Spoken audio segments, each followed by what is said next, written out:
A very good evening, good afternoon, good morning, depending on where and when you're watching us from. My name is Mutadi Washira Wanyaga Mujirwa Baria Karegeze na Gwehoka Kumangogo Shetheria Shumaka Huho Muridayo Dayo. Today is the second day. The month is a new month. It's the month of August. The year is 2023. And oh my, it's a good day. A good evening. We are here for the state of the continent to discuss the coup or the coups that are happening in this continent, in Africa, most especially in Western Africa. We have been seeing that, and we just want to discuss that and see, you know, and analyze the situation.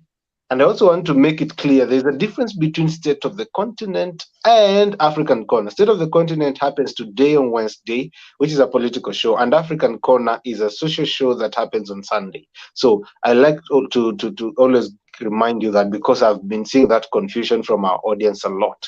Now, coups, as I said earlier, are happening, and they were a regular thing when we got independent, especially in very many countries in Africa. But right now they are back. Since 2001, you can see, not 2001 really, but 2021, coups are now rising, and we are just wondering what is happening in the continent. For example, Niger, just the other day, in this year, 2023, you have seen a coup that has happened. Burkina Faso in the year 2022, they had 3 attempted coups, and I don't know, not even attempted, I think successful.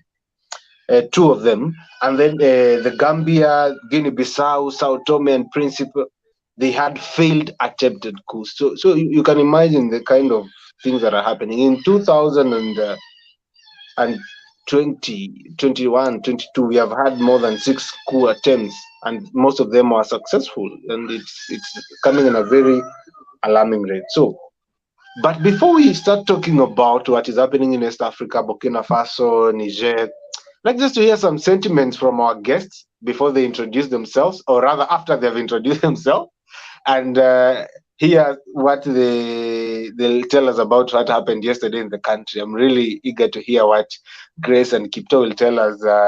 What on matters was, something was happening in the State House yesterday morning, and I'm sure you guys follow that. But before we do that, Grace, please introduce yourself. Tell us what you do before we go ahead.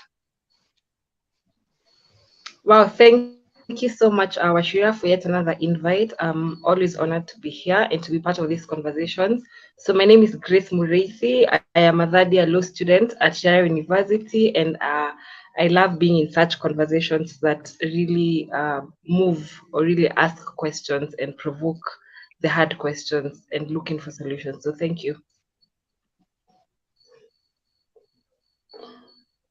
Thank you, Grace, for being here. You know, Kipto, people have been saying you're a government sympathizer. That's what people told me. Now, please introduce yourself before we go to the questions. Thank you so much, Oshira. Good morning, good afternoon, good evening, everyone who is watching us, depending on where you're watching us from. My name is Kipto Keter. There is a name I told Washira I have omitted it, although it exists, but I omitted it in the spirit of Pan-Africanism. So I'm Kipto Keter, and I'm glad to be back here, and it's always it's always a pleasure to be on the state of the continent forum, and to discuss whatever is happening in the continent and in the country. And so tonight, I'm so glad and looking forward to the discussion before us. Thank you. Yeah.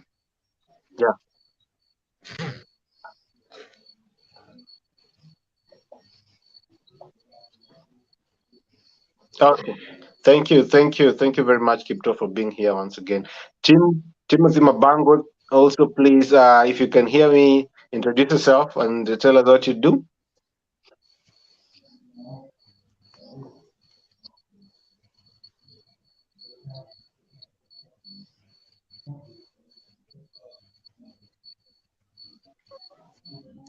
Tim, I don't know if you can hear me. Okay, we have some problems with Timothy. I think he'll check on that.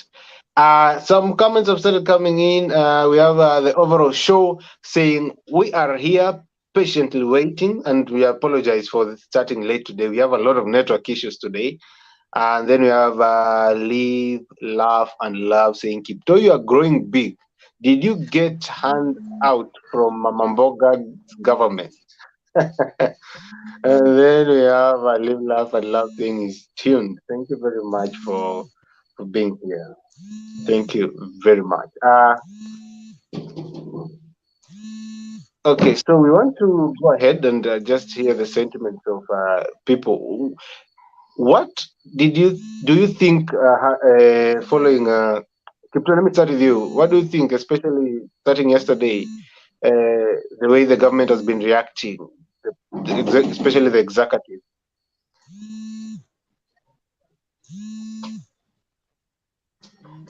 Washira, sorry, I didn't quite get you. Can you come up again? As I'm saying, uh, yesterday I don't know if you're following, and we had a problem in the state house. Some people are locked out. President alisema some people are late. I just want to hear your reaction on that, please. Oh yes. Yesterday there was a meeting at State House, and we got news that some cabinet secretaries and PSS were late to the meeting, and the president had to lock them out of the meeting, and they have to write. I don't know if we'll call them Shokos letters, but they have to explain why they were late. And some people are trying to put it, I do not understand why so many Kenyans try to politicize everything, because some people are saying that, this is a game from the president, to show that he's a punctual man. But from my own perspective, I think it is a good way. It is the beginning of a new era where the public servants, and especially those who are in government, become responsible. Such small things like timekeeping really speak a lot about how you deliver your services. So I liked it, Washira. Just say that. Okay, yeah, you Grace. What are your reactions towards yesterday's what was happening in status and all that? Okay, so first, two things. I feel like, first of all, time is a resource, and everywhere we go, I think we should be time conscious. As much as hard it is, it should be a culture that you should have. However, it is so sad, or in the realm of like politics, and governance, it is something that they have normalized. You can come whatever time you want. Some people come late, some early. It's not diplomatic. It's not like being in the diplomatic world, but in the politics world, sometimes, like even during national prayer breakfast, like, man, we were told not to come past 7, later than the president. But we saw some people, we saw some very big politicians just come there, and they're very okay with that. Parliament, the same thing with Parliament, where our own rules are being made, the bills are being passed. People always come. It's a culture. It's not that now the president has come and done this. So now, to react to yesterday, I feel like, number one, it's a good thing. Number two, was the president not allowing them to enter, make any progress? You know what I'm saying? What if the minister had some business? Like, what if there was a contract, or there was some initiative that was going to be started? Now that means it was not going to be started, because now he or she has been locked out. However, it's a good learning process, because then it's normalized. Because now, even if you go to government offices, even Huduma Center, anywhere, whether it's your ID, any services, they usually come late, and it's being normalized. So maybe it was a bit extreme, because I don't know, it's a good way, but maybe it was a bit extreme. But the culture definitely is a good culture. It's a good place to start. It's really a good place to start. Yeah. It's a good place to start. Somebody was sharing with me. This might just be a PR stunt. Hopefully, let me say, I hope it is not. It is not a PR stunt. Now let us go back to the business of the day. I'm sorry I've broken protocol just the way some other people in status did yesterday. I think it is a trend that is happening in this country. But I'm starting. Let me go back to you, Grace. Grace, when is a coup? You know, we are seeing coup d'etat. We have had people saying coup d'etat. We have had coups. We have had government takeovers. When do we say that a coup is a coup? Because you know, I was reading something that U.S. researchers identified over 200 such attempts over the over 19 from I think around 1950 thereabout, and half of them were successful. So when is a coup a coup? What is a coup? What is a coup d'etat? What is a government takeover? Thank you. So a coup is a coup when something disrupts the normal routines of government. And I think there was that attempt in 1992 in Kenya. So any point where the normalcies of the government, which includes now the conflict or the management systems of a government, the people who are running the government, it can be the military, anything that brings instability by a group of people, and they try to overcome it. And how they overcome it is not by mediating, coming and talking. No, it sometimes it's violence, sometimes it's the main element actually it's violence, and also just disobeying the rules and the regulations. So a coup is a coup when the normal things are disrupted, especially in the government. So, Grace, what is the difference now between a coup and a takeover? How can we now say which is which? Okay, so they're almost similar, but when you say the reason why we have attempted coups is that it's because it's a group of people that that is trying to replace the government or the officials that are there, and a takeover is basically sort of, it's a bit mild. There's no a lot of violence. So should I say it's a coup then a takeover? A coup happens then a takeover. That's how I see it. Mm-hmm. Okay, I hear you. Tim, can you hear me right now? I think we have some problems today with the network, and I cannot hear Tim. I don't know if you can hear us. But please, Tim, if you can hear us, please confirm that you can hear us. So we have heard what Grace has told us, just uh, for the purpose of understanding what you're talking about. For us to understand what is a coup, people say takeovers, coup d'etats, and all that bloodless coup, and we have at least gotten a glimpse of what now we are talking about.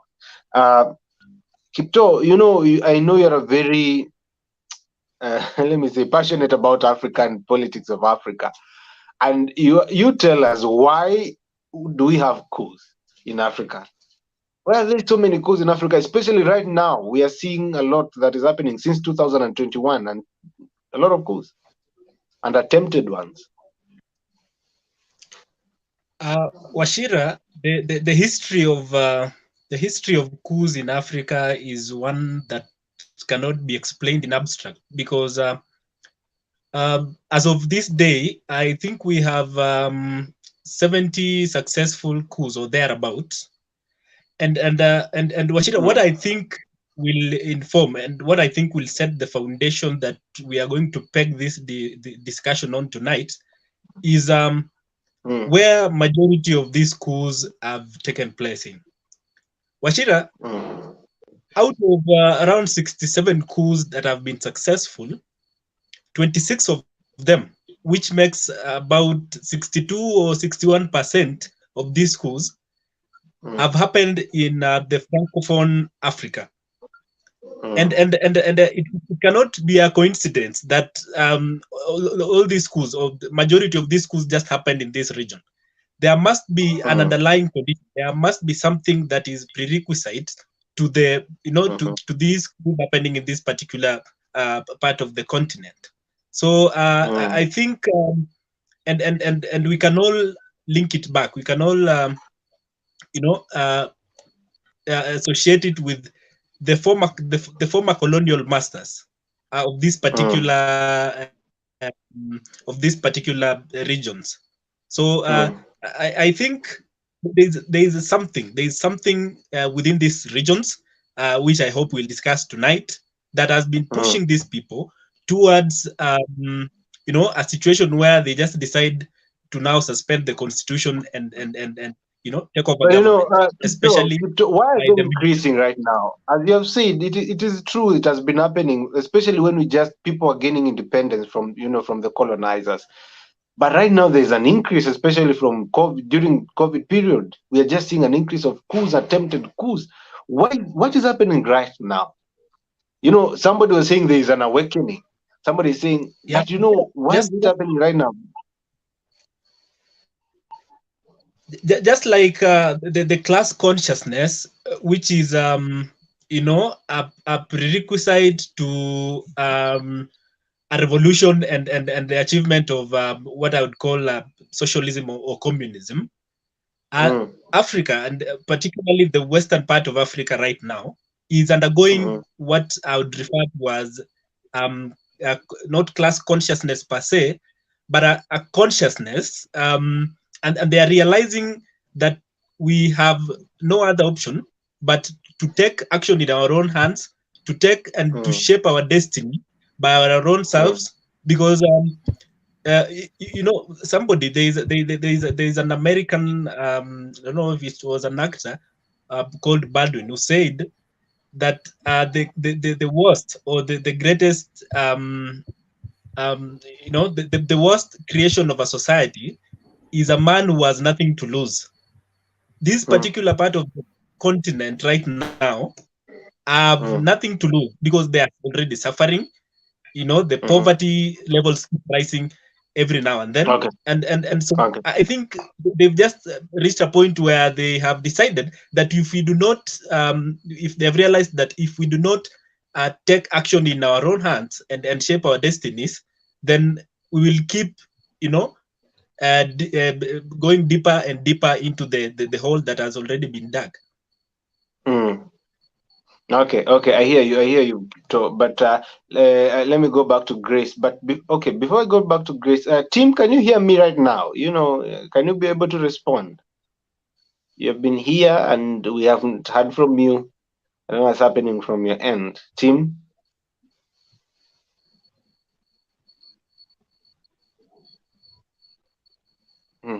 There is no response coming from your side. It's okay. Grace, Kipto is saying that there's, the way Kipto is painting the situation, someone might think that a coup is a bad thing. A good thing. And I don't know whether it's a good thing or a bad thing. But Grace, is a coup a good thing? Or is it a bad thing? Because these people are coming to take over when they're seeing their problems, and are they really doing good for their countries? Okay. So if we look at West Africa, for example, West Africa has not been able to reach its economic growth as GDP because of the increase in coups. So to say that they are good, in the long run, the good of it expires and it becomes detrimental to the society. The reason to start in coups, however, is valid, because if you look at most of the reasons, especially because you were asking why do we have more coups after COVID in these countries, and it's simply because COVID really proved that there are a lot of underlying issues, and there's a lot that government has to do that is not doing in West Africa. So what does that mean? A coup basically means that it is a small group that is coming to overtake this government or these policies or these people. So when you hear it's a small group, then it means that the majority are not they are affected, but they're not ready to go and fight for it, and and just express themselves. So when I look at West Africa, I feel like West Africa, there's a lot of teamwork, or should I say revolution? Yeah, not teamwork, sorry, revolution. Yeah, there's a lot of revolution, and as you had said, there's a lot of awakening. People are aware that there's religion instability, there's poor governance, there's corruption, people are unimpressed. There's the foreign, a lot of dependence on foreign investments. So when this small group of people have realized that after COVID, things are not working on our favor, then they decide that these democratic conditions in this country are bringing so much inconsistency, and that is why they ought to start the coup. Now, there are a lot as I had said earlier, there's a lot of economic deteriorating in those Western Africa countries. So we cannot really say something good. However, it is so disappointing that there's nothing that is being done. Like the East African, we have the ECOWAS, we have the AU, that is the African Union and the ECOWAS. Those organizations have not really have found proper guidelines or implemented a way that can bring them together and solve this issue, because it started from way long ago, and when it continues like that, then it means they're not heading in the right direction. So it is valid at the beginning, but when it goes on, it's to the detriment of the country and the society at large. Okay, I hear you. Thank you, Grace. Tim, can you hear me now? Are you able to respond?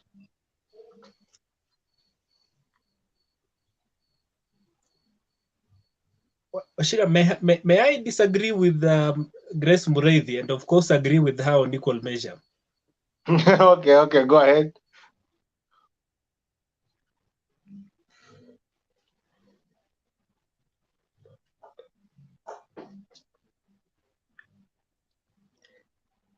So, today we have a lot of network problems. I don't know what's happening today. A lot of network problems. Can see Benedict Joyce saying that she just tuned in. And then we have Stephen Carrier saying, good evening, Honorable Keter. We are always tuned here to you. And then you have Metro Dennis saying, good evening, following keenly nice discussion. Thank you guys for tuning in. I appreciate very much. Kipto, I think Kipto is still having a network issue. Kipto was saying something. I don't know if you can hear me. You go ahead.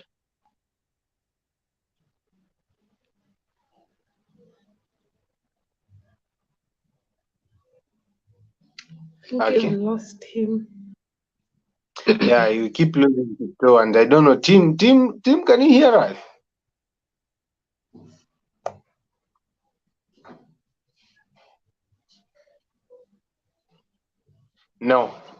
No, we cannot get them. This network today, Grace, it seems me and you are the only people who are having a stable network. Let us hope it will work for them or in their favor. So, Kipto wanted to disagree with you. I hope he'll be back to disagree with you or agree in equal measures you just said. But let us proceed with the conversation. He said something about foreign influence, and I'm seeing that especially in Niger, and where we're seeing the French coming in. There's that sort of discussion that is there. Burkina Faso, there was also the Western influence in the issue of the coup. Do you think they are the people who are, making sure the coups are happening, or are they financing them, or it's just a propaganda, or what influence do they have? Yeah, thank you. Definitely, and that's why I think there are sanctions right now that are being put. Economic sanctions that are being put to certain countries. They are, even though it is not directly, indirectly, definitely they are, because it is like it's like the government betraying you. So the government relies on the government is not together with the people, and there's something called there's something we learned that is called social contract theory. which means that the social contract theory talks about how us as the citizens of a country give up our freedoms, and in turn we are given our rights and protection from the government. But in this country, and that is what forms a constitution, and it forms even, the democratic rights. It goes ahead to form the things that help us be protected as citizens. So the first thing, even before anything, even before after having independence, immediately we had independence as Africans, we give up our rights as citizens so that in turn the government or the state can give us their sovereign power and their protection. So in these countries, what is happening is that the citizens have given up their rights, but in turn they have not received the protection from the state, and that is why now there's that takeover. So back to your question, yes, they are involved directly and indirectly also, and that is why there are sanctions that come in that are being implemented as of now. Okay, thank you, Grace. Kipto, you are saying something, please? Yeah. I was disagreeing and agreeing with Grace. When I hear Grace say that these schools are being perpetrated by the minority. That I disagree with, and I'll give reasons. But I agree with her when she talks about people being unsatisfied with the government, and of course I have liked that she has brought up John Locke's social contract theory. So Washira, let's start from the most basic part of this entire thing. Washira, the poverty levels in the West African countries are in their highest at this moment. Compared to other parts of the country, East Africa, South Africa, and the northern part, West Africa has witnessed the highest number of, the highest poverty levels in the recent past. Washira, what is the reason for this? The reason is that these countries were not fully, given freedom. What they got is political freedom and not even full political freedom, because most of their leaders are put in those positions by the Western countries. But what these people do not have is what we call the economic freedom. Of course, the entire continent has never had true economic freedom, but it is even worse in that part of the continent. So, looking at what is happening in Niger today, and in fact, what is giving the AU and the ECOWAS headache is that this coup is being supported by the masses. Now, Washira, let's go back to immediately after these countries gained independence.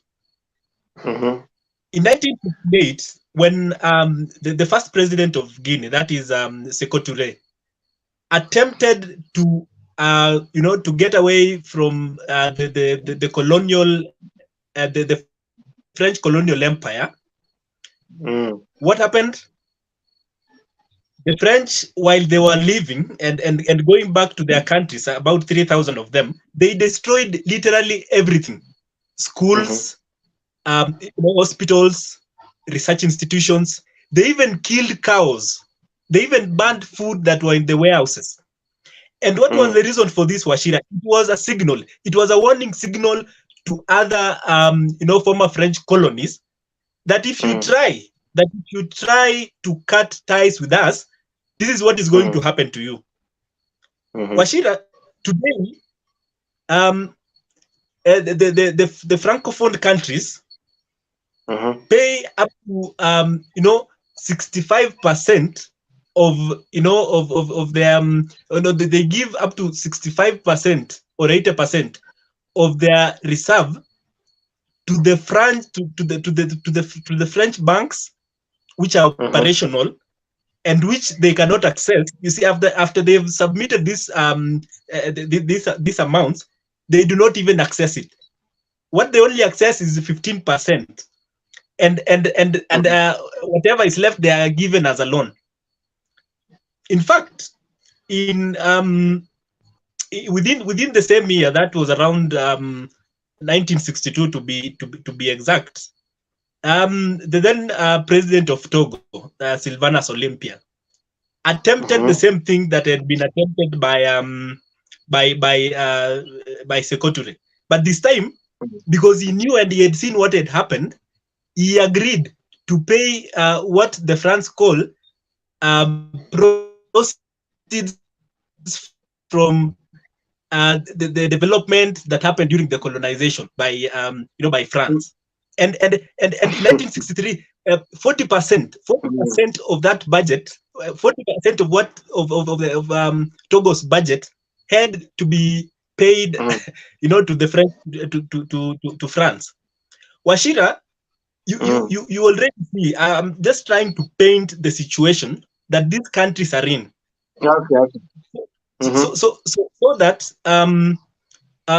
the military now decides to take over government, and the military in this part of the region is what I would refer to as disciplined and conscious military, because almost 90% of these schools have always been perpetuated by military juntas, and this military, Washira, you know very well that they work hand in hand with the French military forces. So, and I think they're in a good position to tell exactly what the Western countries and that is France are doing, and they therefore take the necessary actions. We've seen it before with Thomas Sankara, the transformation that Burkina Faso went through during his time. Okay. So to me, and according to me, and I'm fully convicted that these coups are necessary. Although legally, we might argue, that we want to be a democratic continent, and so forth and so on. But Washira, for now, the only thing and the only option that we have in this continent is to have as many coups as possible. Then get back to track, because right now, as I finish, let me just, as I finish, can I be heard? Yeah, go ahead. Washira, to tell you how these coups are important, immediately after the military junta has taken over government in Niger, what has he done? Ban the exportation of uranium to France. Now, France, Niger is among the top 5 producers of uranium in the world, right? 50% of nuclear power in AU is powered by uranium from Niger, right?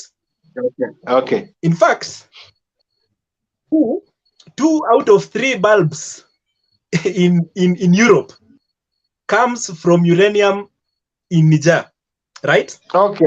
So, but what is the point to show? You're telling us about 80%. Let me finish. Allow me to finish. 80% of people in Niger are in perpetual darkness. Yet, what the most important component of what is needed for power and everything comes from their own land. So this shows you how these countries are. Can you blame France for that? It is within their those people. Why do they not have light? How does France influence that? I blame France because Washira, France with its former colonial subjects, signed a post-colonial agreement, which is famously referred to as the La France-Afrique agreement. And Washira, France, this agreement gives France absolute right to determine what is done with minerals, and in their exploitative manner, these countries have had to get zero value for what is being exploited from their land. So Washira, these coups are justified because we want to kick out. The reason I'm supporting is because I want us to get done with these Western powers once and for all, and then now we can come back and have our own democratic spaces and according to our own designs, not according to the designs of the West or the America. I hear you, Kipto. I hear you, and it's an interesting opinion that you have there. Let me try Timothy one more time. Timothy, I don't know if you can be able to respond.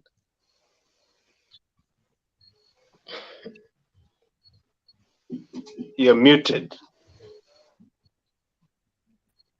Oh, am I clear now? Yeah, great. So you have heard what Kipto is saying. Kipto is telling us the end justifies the means. What it only gives a damn about is these people to go. It does not. I don't know whether he cares about the kind of lives that are going to be lost when people are attempting these schools. Timothy, go ahead. And also, just you have been silent for a while. Anything that you have wanted to say all that time, this is your time. Go ahead.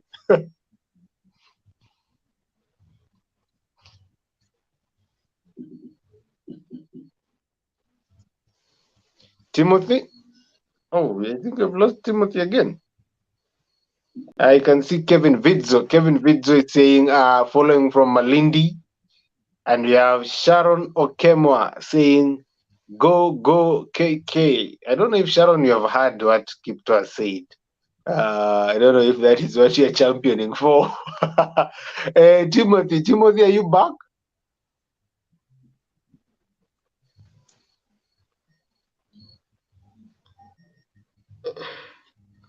We had Timothy some few minutes ago. Right now, we cannot hear him. I don't know if what is happening today.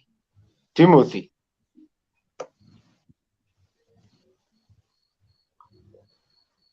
Okay. Hold on there. I hope your network will be okay, or whatever is happening, you'll be checked. Timothy, one more time, can you hear us?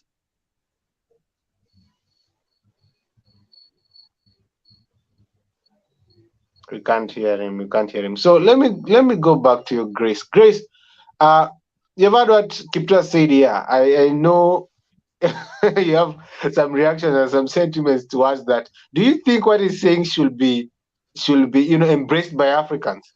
Imagine if such a thing happens in Kenya right now. Are we going to go with such hard thoughts, radical and all that, Grace? Yes, thank you for that. So I have a lot to rebut to Kipto. Number one is, yes, the end justifies the means, but the means is also fatal. And the means has also caused more harm than good. And what I disagree with is, yes, you've talked about the economic implications, but between France and also it's called the economic resources, yeah. So, but I just want to know, even with all this happening, if you realize we are talking, we are saying it's West Africa, for example, a country like Guinea, and a country that is not in Africa. So that tells you alone that cannot stand on itself. And if we are going to keep ahead on waiting for it to happen, then the more we are not able to be stable by ourselves. And unfortunately, we will never be stable by ourselves, because now, if we look at it from a point of taking advantage of the foreign investors and the foreign investments and help that we can get from abroad, then the people will never be heard. People will never be really listened to, or the democratic part of it will never be will never be fulfilled.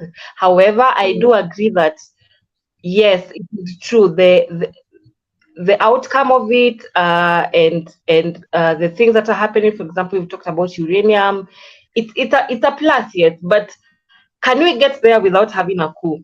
So there are a lot of negative connotations, and I'd like to highlight the difference between the coups that were happening before and after 2020, because after COVID now, it's now like a younger generation. It's now more of the younger people that are so into this and so invested in taking part in this coup. So that is to tell you that the people who are perpetration, who are instigating these things, it's for a good cause, yes, but it's just so shaky. Can you imagine a situation where in Kenya right now, you are going, say you work an 8 to 5 job, you have to go to town, you have to take a matatu from there, and there's a traffic jam. It's not like we have expressway everywhere, so for everyone, it's not for everyone. So just picture a family that has only youth the age of 18 to 35, and we have parents, and they're like 5 of them, and so that is to say they're the dependents of the family. So they wake up every day to go to work and come back, to go to school and come back. Why? To build a better future, to have these opportunities. But can you imagine if you try to access CBD right now and there are police everywhere? Not even police, but there are people who are engaging, who are using weapons, violence. Every day, everyone is dying. Every day, everyone is at a risk. Can you even live in such an environment? No. It's definitely not best means. But let me tell you, if the same youths were called to a meeting right now and they are asked by the president, what are the issues you are facing, and how do you think these issues can be solved? So engaging their peace of mind, engaging them is a better way to actually know what is the main cause of this. And there's no war involved there, because people just want to be heard at the end of the day.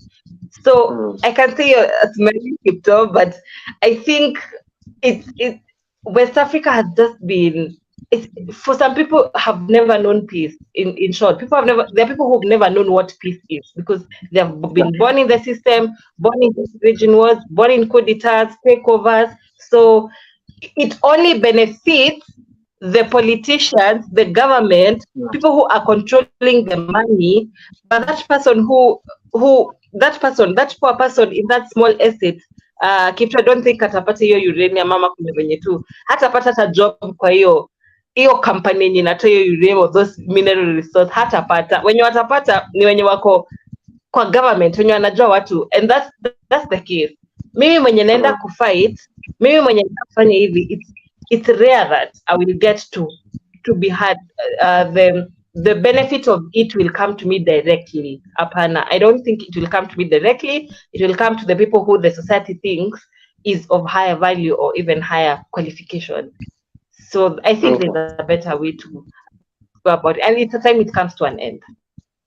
And that's what I want now to hear from you guys, Kipto. I also want to hear from sorry, as you respond, Kipto, I want you to tell us, because we are now wrapping up. I can see you have a lot of network issues today. I think we'll try and also reschedule this topic when things are on our side. Now, Kipto, as you're rebattling, just also give us probable solutions. You cannot tell us, Kipto, a learned political scientist, to tell us the coups, they should just go on. To what extent are they helping anybody? People are dying, people are losing things, the economy is going unstable, and people are losing some things. So what are the probable solutions, Kipto, you are giving us tonight that might work in those countries, that might work in any country that is experiencing such an issue? And also, in that same spirit, you give us your final sentiments, Kipto. I do not know where to begin and where to end, because the assertions that have been made by Grace are so gross. I do not understand when I hear Grace telling us that we need to call the youth and sit and ask them what the problem is, I think Grace is not aware of the colonial master that we are dealing with. France, France and the other Western countries are not items of fun. Those people are so evil. And in my radical manner, Washira, may I say that revolutions are, they are watered by blood and sweat. It is something that is so necessary, and we cannot run away from it. Heads have to roll before we get the freedom that we want. Washira, the current regimes in Africa, not all of them, but most of them, have been put there by the very same Western countries. So what do they have to do for them to retain their power and to get protection after they are done with their terms? Toe the line. So there is no way, there is no single way that we are going to negotiate with these people in power. And when I talk this way, Washira, I do not refer to all to all the countries. Of course, we have other countries with better stability. Like here in East Africa, we rarely get to see coups, and they are not necessary because we are in the right direction as of now, though not fully. In answering your question about other probable solutions,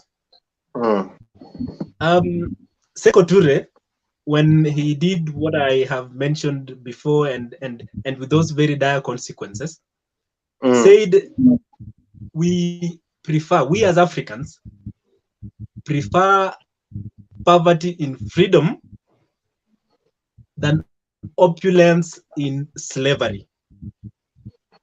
Washira, if today Africa and I'm referring to the AU, decided to intervene in Niger without involving the EU, without involving the United Nations and the United States of America, we will have a very amicable solution. But you know what is happening? The French is already threatening a military action against Niger. Okay. With the claim, with a very spurious claim that they want to protect their interests. That's really funny. But it is in the pact. It is in that pact, the La France Afrique pact that I was talking about. They have they are allowed by that pact to take military action against these very countries. So actually, according to me, I think the African Union needs to start biting. It's been a toothless bulldog for a very long time, but it is time that AU becomes independent, that AU funds its own activities so that it has that autonomy. Because today AU is not independent because it's funny that the European Union and the United States of America are the ones who are actually funding the African Union. You get to see how complicated the situation is. But if today we can have a truly independent African Union and truly independent economic blocs like SADC and ECOWAS for that matter, and these people come together and sit, because these military juntas that are taking over governments are saying that we can sit and negotiate better deals for our people. But when you threaten, look at what is happening in Niger right now. Mali and Burkina Faso are up in arms. They are saying that any military intervention against Niger is a declaration of war against these three countries. So if the EU decides to take that direction, and the AU decides to take that direction, and I've also seen that the ECOWAS is also threatening military action against this country, Washira, we will have no continent. So it is high time that we realized that this continent belongs to us, with the black people, for that matter, and that the destination and the future of this continent lies squarely within our own hands. And the moment we are able to liberate ourselves, Washira, from the hands of our former colonial masters, who just left physically, but ideally they are still, everywhere and in every aspect of our livelihoods. So the only solution is for us, Africa, to unite, for us, Africa, to decide that the destiny of our continent is within our own hands. So there is no other solution, Washira. For us to say that we need to, to tone down and restore those leaders in power. No, in fact, that was a good riddance in Niger. That the president of Niger was he was the chief puppet in Africa. Him together with some other ones I do not want to mention. Okay, we hear you. We hear you, Kipto. I thank you for those comments. I appreciate it. What I'm sharing right now on the screen are Timothy Mabango's sentiments on our topic tonight. He was supposed to be here, he was supposed to say these things, but apparently the network has not allowed him to do so. I just let me briefly scan through it. It says that I incline my arguments towards believing that coups are a result of economic and politics, though more about resource control. So data from Mo Ibrahim Foundation shows that judicial partiality and executive overbearance on all arms of government and responsive government, civilian desertification with rulership as a major reasons leading to coup d'etat. So challenging balance of payments, BOP equilibrium exists where import to export on any given country. So African nations are not sole major factors in the commodities within world economy. Cocoa, oil, tea. Since nations in Africa especially do not control world economy, they do not control the operationalization of exports. As such, African states suffer fluctuations in world prices, be it oil or cash crop prices. When that happens, the economies of Africa, which are dependent on exports, are stymied. Okay, consequently, citizens are dissatisfied with performance on their government. When the whole process is politicized, a coup becomes imminent. As evident in Niger and Burkina Faso, citizens support military takeovers. So, and then he talks about geopolitics as another major reason leading to coup d'etat. Here, him saying that US-Russia battles of monopoly and shift of multipolar world order. Major powers fight proxy wars as manifest in the Ukraine crisis. So the battleground for their wars has shifted to Africa, where they compete to control natural resources here. And I quote, "A man who has ever gone to school may steal a freight car, but if he has a university education, he may steal the whole railroad." That is from Theodore Roosevelt. And that is the European thinking. They see Africa as a resource field for them, and the only way to achieve dominion is by divide and rule. As we fight, they mine. They fund coups, then benefit mining, while the owners of resources, we Africans, fight. As the sage goes, when brothers fight, the foreigners inherit wealth. We also overdepend on Western powers out of former colonial masters, which makes us fight their battles. Since they control our politics, they pioneer coups, at times even those spearheading campaigns, painting government in bad light, which then causes citizens dissatisfaction, which forms foundation to justify military juntas. So that is another reason. It gives another reason of policies to prevent future coups to save. Sorry, this is not a reason. These are some of the policies that he thinks can help to prevent future coups to save Africa from colonial yoke. He talked about protectionist policies. So Western powers preach about idealist international relations, using international organizations such as UN to foster peace and to fix disputes, but work with the realist IR paradigm. We sleep safely at night because rough men stand ready to visit violence on those who will harm us. That is a quote from Winston Churchill, so is the UK Prime Minister. It talks about Africa should be pro-Africa, trade policies where we are superior for goods that we are superior producers, cocoa, value addition, chocolate. And then he says Ruto speaks international for against handling disputes about Africa abroad. we should have our issues solved here by us. Case example, recent happenings in Kenya where opposition seeks external arbitration, and that is the African mentality. So, just as he wraps up his document here, Timothy Mabango says we ought to fight for our own. Thank you, Timothy, for that. And we once again apologize for that convenience that has been there. We were supposed to hear from Timothy, but at least we have heard from him in this manner. Thank you. So I also want to hear Grace Murray this final comments as we wrap up the show. And if you have anything to react to what Kipra said, Kipra said a lot of things that shall be reacted upon, or anything that you have maybe gotten from Tim that you like to react. Also, Kipra, I'll give you a chance to react to what Tim has said later. First of all, let us hear from Grace.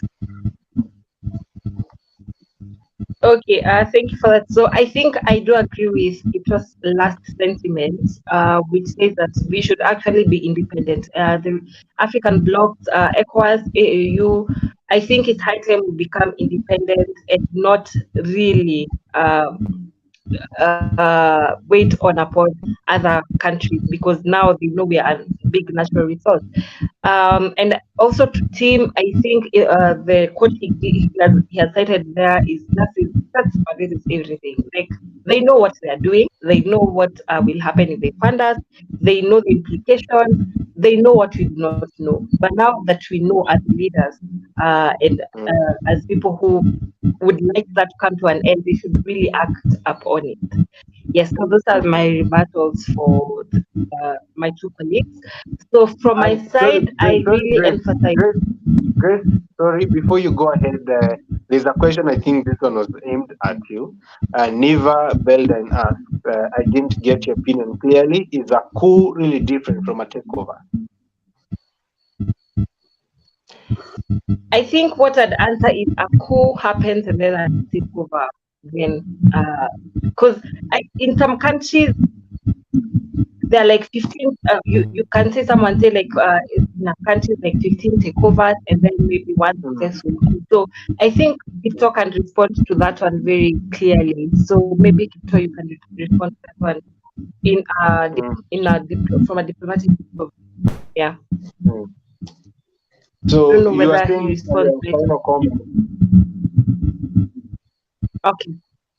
So yeah, so my final comments on this, I do emphasize on the need of the government to just be independent. So when I look at the nature of the coups, number one, the fact that there have been successful coups, okay, the fact that there's some countries that have had successful coups, unfortunately that has made the likelihood of further coups to actually happen, because now at least that one was successful, so we can actually start ours and it can also be successful. So unless coups are seen and addressed as part of a much deeper systematic crisis, that is leadership and poor governance and all that deficit of administrative politics. So unless coups are seen and addressed as part of a much deeper systematic crisis and not as the end goal, it will still continue to be like of the continent. So without that holistic approach, that democratic performance will actually just continue and manifest as it has for the past 4 years. So yeah, there needs to be a smooth transition for that in terms of the government and not viewing coup as a successful thing or as the end game. I think that would be the way to go. Thank you, Grace, for that. Kipto, please wrap up very briefly on the things that you're supposed to touch on and wrap up. Okay. I'm glad that Grace has ended this on a very, on a very positive note. And I want to agree with her that coups should not be the only solution. COUPS should not be the only means towards achieving the end. We have other options. We could be having other options, but these options, from my own perspective, will come after we've gotten absolute, freedom and independence from the neo-colonialism. I just want to mention something here to highlight on what I said before about how how evil and schemy these Western countries are. Washira, you know what is currently happening to send up. Come on, Kito, you cannot do that. You were giving your final comments. Now you're talking about housekeeping in the Western countries. It is my final. Please wrap up. That is my final comment. That could you answer the question on the coup and the takeover? I think that extensively. What's the difference? I'll attempt to answer that, but so that I do not. Don't get out of the topic, please. Leave alone these people. So that my trail allow me to just finish it in that manner. I was highlighting, what is happening is we're asking ourselves, are these coups justified and are they necessary? So I want to highlight how necessary and these coups are, right? So I was just trying to underscore the fact that whoever we are dealing with is not an item of fun, as I said. Okay. We send police officers to go and alleviate the situation in Haiti, where criminals and criminal gangs have taken over the country. And how did Haiti find itself in that position? You remember from around 1804 to 1947, about a century, Haiti had to pay France. The same minister is causing these coups to happen in Africa. He had to pay Haiti for the loss of business as a result of freedom. Can I just finish? Can I just finish, Washington? Come on. I'll be done in a minute. I'll be done in a minute. Allow me to underscore this. France were paid by Haiti because they lost, a business when the Haiti slaves were freed and when slavery was done away with. You can imagine the kind of people we are dealing with. On military takeover and coups, I think one is a prerequisite to the other. A coup happens and then there is a takeover by military or paramilitary. I'm not so I'm not going to be so sure, but I think that is it. And then on my closing remarks, Washira, I want to you give your closing remark. Everyone who is watching us tonight, every black person, every African that is watching us tonight, that the liberation of this continent will come from a decision from you, from Grace, from Bashira, and myself.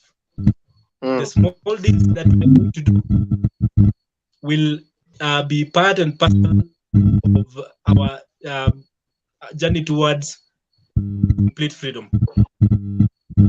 Washira, thank you. I hear you. Thank you. You have ended it quite well. You are lucky you have ended it in a very nice and positive manner. I appreciate that. I also want to thank everybody who has tuned in live. We appreciate everybody who's going to watch this later. Thank you very much. We apologize for the inconveniences that have been there today. It is not what we wanted, but it has happened, and we just need to apologize and hope that next time things will be better. This coming Sunday, we have a very interesting African corner. We are going to have an African trivia, a trivia about Africa. So stay tuned. It's going to be really interesting. And from me here, I want to wish you a wonderful time ahead. My name is Mutwazi Washira Wanyaga. Zayo, Zayo, Zayo.